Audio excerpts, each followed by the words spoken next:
Rajshahi Sarada police একাডেমিতে সংযুক্ত গাজীপুর মেট্রোপলিটনের সাবেক কমিশনার ডিআইজি মোল্লা নজরুল ইসলাম ও সিলেট জেলার সাবেক পুলিশ সুপার আব্দুল মান্নানকে সরকারি চাকরি থেকে সাময়িক বরখাস্ত করা হয়েছে।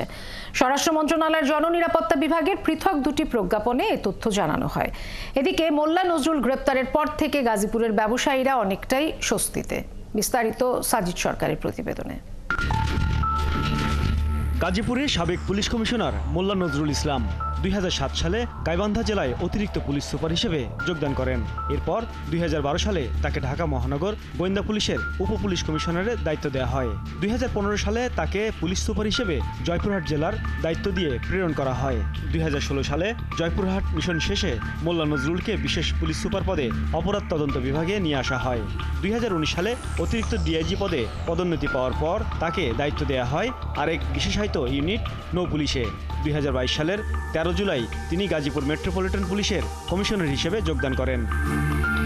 গাজীপুরের পুলিশ কমিশনার হিসেবে দায়িত্ব পাওয়ার পরই তিনি ব্যবসায়ীদের জন্য আতঙ্কের নাম হয়ে উঠেছিলেন। তিনি নাকি টাকা ছাড়া কিছুই চিনতেন না। এটি গাজীপুরের ব্যবসায়ীদের মগজে ঢুকিয়ে দেওয়া হয়েছিল। না হলে মামলার ভয় দেখিয়ে নানাভাবে হয়রানি করা হতো। বিমানবন্দরে স্বর্ণ চোরাচালান ও লাগেজ কাটা পার্টিকেও শেল্টার দিতেন তিনি, এমন অভিযোগও ছিল তার বিরুদ্ধে। গেল 8 জানুয়ারি জাতীয় প্রেস ক্লাবের সামনে মোল্লা নজরুলের বিরুদ্ধে মানববন্ধন করেন এক গার্মেন্ট মালিক। তাকে কিভাবে ব্যবসায়িকভাবে ক্ষতিগ্রস্ত করেছেন সেটি তুলে ধরেন।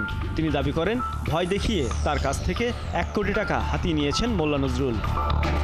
তিনি ছিলেন সাবেক বিতর্কিত আইজিপি বেনজির আহমেদের ঘনিষ্ঠজন। বেনজির আহমেদ তাকে নানা অপকর্ম করার সুযোগ করে দিতেন বলেও অভিযোগ রয়েছে।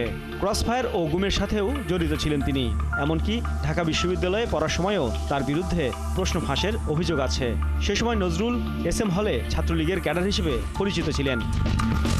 সিলেটের আরেক সমালোচিত পুলিশ সুপার আব্দুল মান্নান বৈষম্য বিরোধী ছাত্র জনতার আন্দোলনে হামলার মামলায় কারাগারে আছেন।